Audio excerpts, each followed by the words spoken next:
எல்லாரும் ஒருங்கிணையணும், ஒருங்கிணைஞ்சா வந்து நம்ம வலுவான கட்சியா மாற்ற முடியுங்கிற ஈரோடுல பெரிய தலைவர்னு சொல்லிக்கிறியே, உன்னதான் ஆயிரக்கணக்கான மக்கள் வந்து பாக்குறாங்கன்னு சொல்றியே, இந்த ஆயிரக்கணக்கான மக்கள் ஏன் உனக்கு ஓட்டு போடல?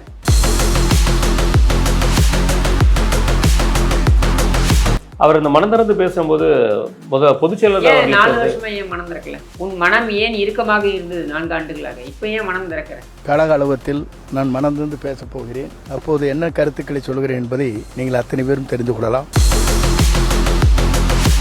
சரி, இதெல்லாம் நீ பேசினது, அதாவது கட்சியில் எல்லாரையும் ஒருங்கிணைக்கணும்னு நீ சொன்னதை விட பரவாயில்ல. நீ யாரு கெடு வைக்கிறதுக்கு இந்த கட்சி தலைமைக்கு? இந்த கட்சியில் ஒட்டிக்கிட்டு இருந்த, இந்த கட்சியால் பயனடைந்த இந்த கட்சியால் உன் சொத்துக்களை எல்லாம் நீ பெருக்கி கொண்டாய். நீ சொல்லக்கூடிய தியாகம்னா பட்டியலிடு. வாய்ப்புன்னு மட்டும் சொல்லாத, தயவு செஞ்சு. வாய்ப்புன்றது உனக்கு கொடுத்தது, நீ அந்த பொறுப்பை எடுத்துப்பேன்ட்டு. அந்த பொறுப்பை எடுத்துக்கிறது உனக்கு தகுதி இல்லை, துப்பு இல்லை. அப்பாவின் சொத்து மகனுக்குத்தானே, அவர் காலத்திற்கு அப்புறம் இந்த கட்சி உன்னிடம் தானே வரப்போகிறது அப்படின்ட்டு மருத்துவர் ராமதாஸ் தன்னுடைய சொத்தாக தான் ஏற்படுத்தி வைத்திருந்தாரா? அதுக்கப்புறம் அந்த சொத்து யாருக்கு போகணும்? அன்புமணிக்கு தான் போகணுமா? அப்போ இது கட்சியா இல்லை ஒரு தனிநபருடைய சொத்தா? ரோஷம் இருந்தால், நீ சோறு திங்கிறனா இருந்தா அன்னைக்கே போக வேண்டியதானே? அன்னைக்கே கூட்டணி விட்டு வெளில போக வேண்டியதானே? ஏன் சட்டமன்றம் காத்திருந்த? ஓவர் நைட் ஒருத்தன் வந்து ஸ்டேட்டஸ் கியூவை மாத்திராப்புல, இது வரைக்கும் இருந்த வழிமுறையை மாற்றி தூக்கி வெளில போடுறாப்புல இந்த குடும்பத்தையே. நீ இங்கே வந்து இப்படி கருணாநிதி குடும்பம் திமுகவுக்கு, அந்த மாதிரி இந்த குடும்பம் அதிமுகவுக்கு அப்படின்னு மாறி இருக்கின்ற சூழலில் அதை அனாயசமாக ஒருத்தர் தூக்கி வெளியில் போடுறாருன்னா அவன் சும்மா இருப்பானா? இந்த ஆத்திரத்தை தான் இப்போ வெளிப்படுத்துகிறாப்புல தினகரன்.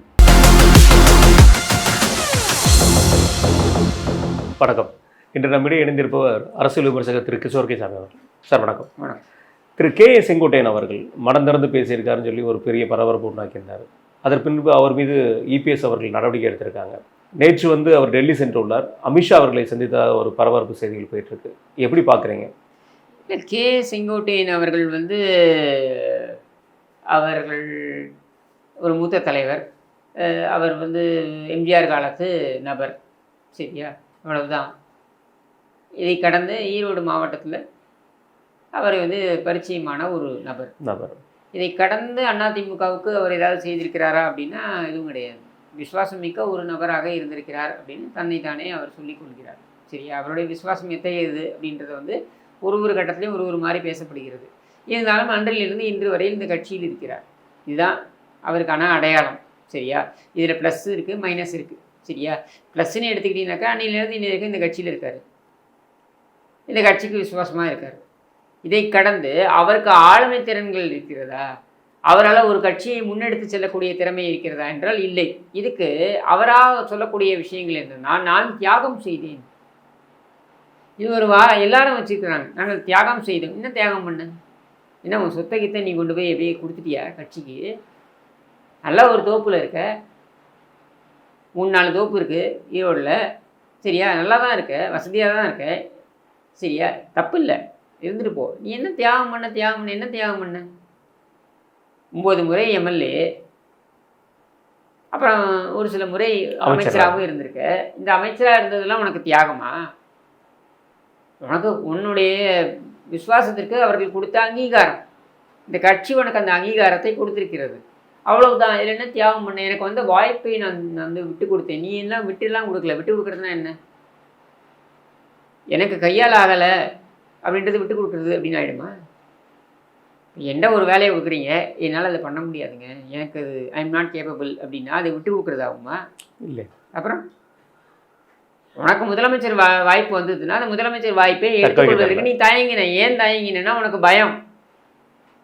எங்கள் பன்னீர்செல்வம் ஏதாவது பிரச்சனை பண்ணுவானோ, ஸ்டாலின் ஏதாவது பிரச்சனை பண்ணுவாப்லையோ, மேலே மோடி ஏதாவது பிரச்சனை பண்ணுவாப்லையோ, இவ்வளோலாம் பயம் இருந்ததுனால நீ அதை எடுத்துக்கல. அவ்வளோதான் தெரிஞ்சு எப்படி தியாகம் பண்ணுவேன்?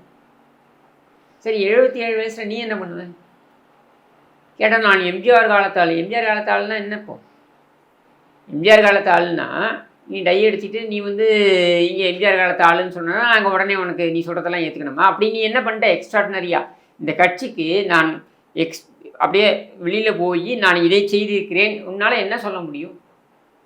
மிந்தி போனால் முத்துசாமியிலேருந்து இருக்கக்கூடிய நபர்கள் எல்லாம் வெளியேற்றிருக்கிற. முத்துசாமியிலேருந்து ஆரம்பித்து தோப்பு வெங்கடாச்சலம் வரைக்கும் நீ எல்லாரையும் வெளியேற்றிருக்கிற. தவிர்த்து வேற என்ன செஞ்சிருக்க நீ?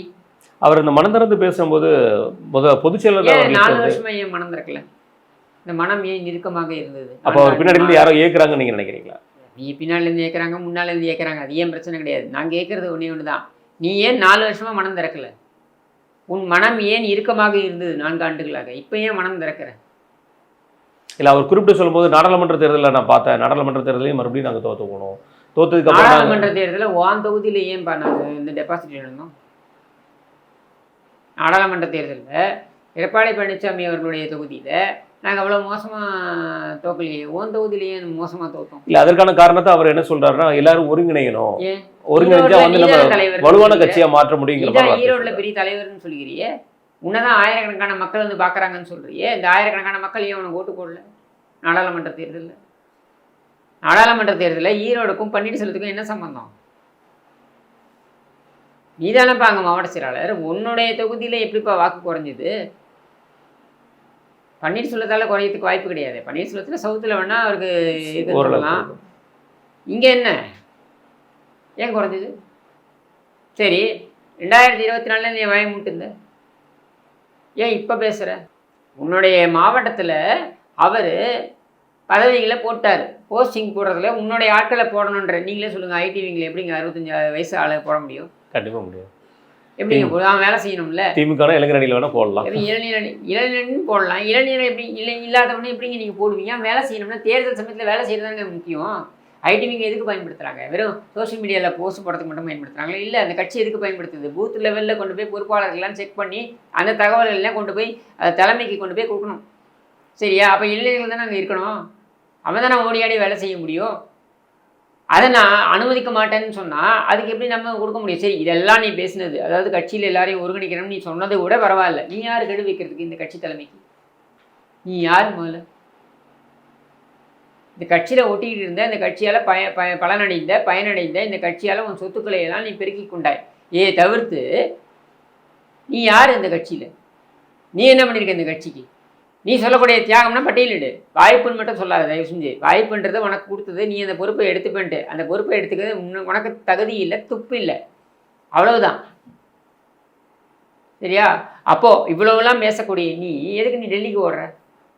நீ ஹரித்வார் போகிறன்ற, அங்கே போ, நீ எங்கே வேணாலும் போ. நீ எதுக்கு ஹரித்வார் போனோம்? உன்னுடைய ஊரில் இப்போ பண்ணாரி அம்மன்ட்ட போனால் அந்த அம்மன் அருள் புரிய மாட்டாளா?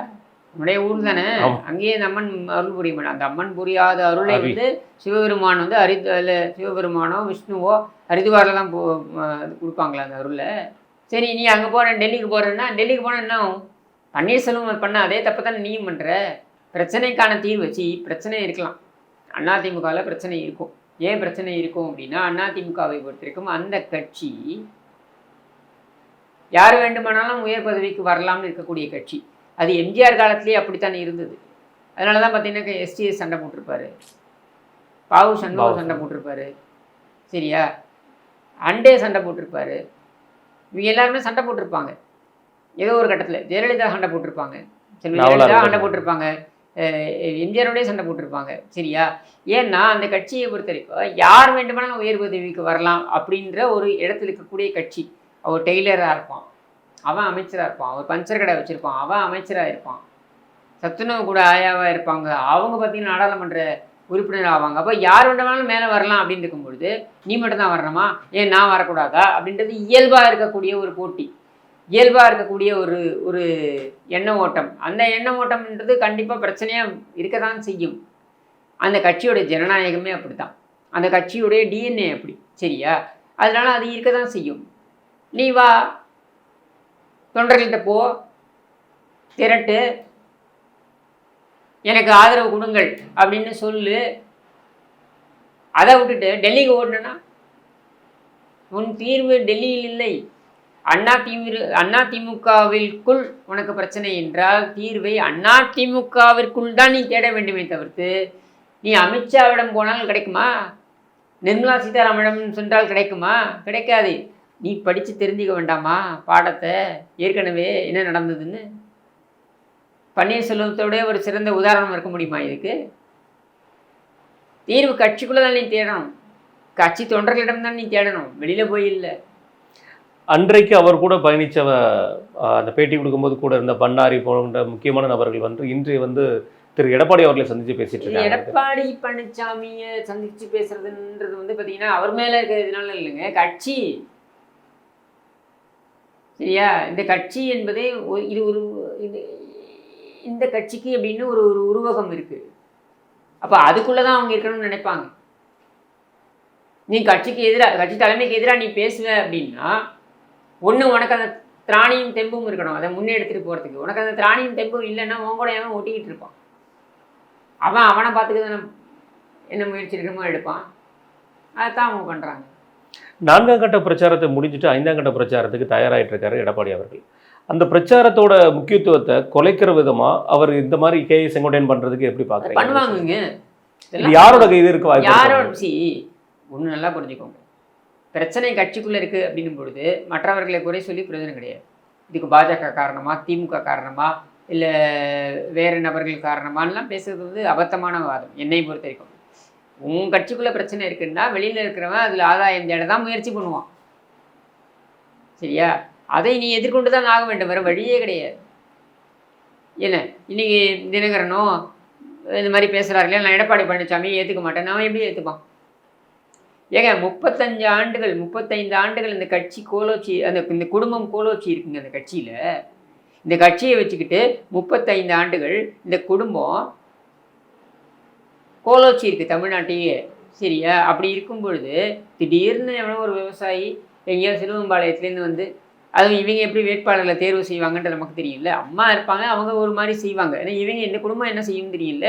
ஒருத்தன் கலிய பெருமாள்னு இருப்பான் திருச்சி பக்கம், அவர் இறந்துட்டாரு. அது பக்கம் ராவணன் இருப்பான் கொங்கு பக்கம், அந்த பக்கம் டிடிவி தினகரன் குரூப்பு, அந்த பக்கம் திவாகரன் குரூப்பு, இப்படி ஒரு குரூப்பாக இளவரசி குரூப்பு, இப்படி ஒரு குரூப்பாக உட்காந்துக்கிட்டு இவங்க தேர்வு செஞ்சு இவங்க தான் மன்னர்கள் மாதிரி இவங்க இருந்தாங்க. ஓவர் நைட் ஒருத்தன் வந்து ஸ்டேட்டஸ் குவோவை மாத்திராப்புல, இது வரைக்கும் இருந்த வழிமுறையை மாற்றி தூக்கி வெளில போடுறாப்புல இந்த குடும்பத்தையே. சரியா? 35 ஆண்டு காலம் நீ அதிகாரத்தை செலுத்தி, நீ சொத்துக்களை குவித்து, நீ இங்கே வந்து இப்படி கருணாநிதி குடும்பம் திமுகவுக்கோ அந்த மாதிரி இந்த குடும்பம் அதிமுகவுக்கு அப்படின்னு மாறி இருக்கின்ற சூழலில் அதை அனாயசமாக ஒருத்தருக்கு வெளியில் போடுறாருன்னா அவன் சும்மா இருப்பானா? சொல்லுங்கள். அவங்க அந்த ஆத்திரம் இருக்கும்ல, அந்த ஆத்திரத்தை தான் இப்போ வெளிப்படுத்துகிறாப்புல தினகரன்.